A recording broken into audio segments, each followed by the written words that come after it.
প্রিয় পাঠক, আসসালামু আলাইকুম। আমি তানজিম তানিম। সবসময় আপনাদের ভালোবাসা পাওয়া একজন লেখক। লেখালেখি করছি অনেক দিন যাবৎ। তো আজকে আমি এসেছি রকমারি.com-এর অফিসে, রকমারি.com-এর স্টুডিওতে বসে আপনাদের সামনে আমার বই নিয়ে দু চারটি কথা বলার জন্য। আমি মূলত লেখালেখি শুরু করি বেশ কিছুদিন হয়েছে। আপনারা অনেকে আমার সাথে হয়তো পরিচিত। তো আমার প্রথম বইটি ছিল মেঘকুটির। বইটি বের হয়েছিল 2020 সালে চয়ন প্রকাশন থেকে। দ্বিতীয় উপন্যাস হচ্ছে কাকন।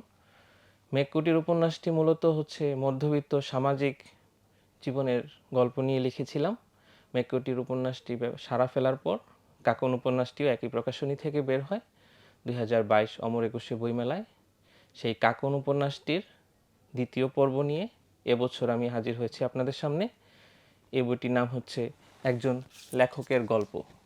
তো বইটি আমি লিখেছি, আমার কাছে কিছু আবদার ছিল, পাঠকের ভালোবাসার আবদার, যে ভাই কাকন উপন্যাসটি বেশ কিছু প্রশ্ন অমীমাংসিত রেখে উত্তর না দিয়ে শেষ হয়ে গিয়েছিল। তো এই প্রশ্নগুলোর উত্তর কখনো আমরা পাবো কি না। তো আমি তাদেরকে আশ্বস্ত করতে পারিনি তখন, যেহেতু এখন মেলায় বইটি চলে এসেছে। আমি চেষ্টা করেছি এই বইটিতে কাকনের বেশ কিছু অমীমাংসিত প্রশ্নের উত্তর দেওয়ার জন্য। তারপরও অনেক প্রশ্নের উত্তর হয়তো আমাদের লেখকদেরও অজানা থাকে। সে প্রশ্নের উত্তরগুলো না দিতে পারে আমি আপনাদের কাছে ক্ষমা চেয়ে নিচ্ছি। রকমারিতে বইটি পাবেন 25% ছাড়ে। তো আমার বই উপন্যাস হচ্ছে এখন 4টি: মেঘকুটির, কাকন, তক্ষক এবং একজন লেখকের গল্প। আশা করি আপনারা সবসময় যেভাবে আমার উপন্যাস, আমার লেখা ভালোবেসে আপন করে নিয়েছিলেন, এই বইটিও আপনাদের মনের মণিকোঠায় স্থান পাবে। আপনারা এই বইটিও নিজের মতো করে আপন করে নেবেন। এবং গত বছরের আমার যে বইটি ছিল, সে বইটিও আপনারা বেশ ভালোবেসে সাড়া দিয়েছিলেন। সে বইটির নাম ছিল তক্ষক। তক্ষক ছিল একটা সোশ্যাল থ্রিলার জনরার উপন্যাস। এই বইটি হচ্ছে, যে বইটি এবার আমি লিখেছি, একজন লেখকের গল্প, রোমান্টিক সাসপেন্স ধর্মী উপন্যাস। আমাদের জীবনে রোমান্স আছে, আমাদের জীবনে সাসপেন্স আছে।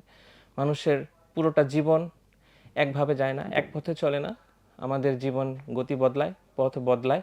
সেই জীবনের গল্প নিয়ে আমি চেষ্টা করেছি একটি রোমান্টিক সাসপেন্স ধর্মী উপন্যাস লেখার জন্য, যেটি রূপ পেয়েছে একজন লেখকের গল্প এই উপন্যাসে। তো আমি সবসময় বলি, একজন লেখক বাঁচেন পাঠকের হৃদয়ে, পাঠকের ভালোবাসায়। সেই ভালোবাসার জন্য আমি আজীবন লিখে যেতে চাই। সেই ভালোবাসা আমি আপনাদের কাছ থেকে সবসময় আশা করেছি এবং পেয়েছি। আশা করি এখন এবং ভবিষ্যতে আপনাদের সেই ভালোবাসা আমার জন্য অব্যাহত থাকবে। এবং এই কথা বলে আমি সকলের সুস্বাস্থ্য এবং সুন্দর ভবিষ্যৎ কামনা করে আজকের মতো বিদায় নিচ্ছি। আসসালামু আলাইকুম, আল্লাহ হাফেজ। অর্ডার করতে ভিজিট করুন রকমারি.com।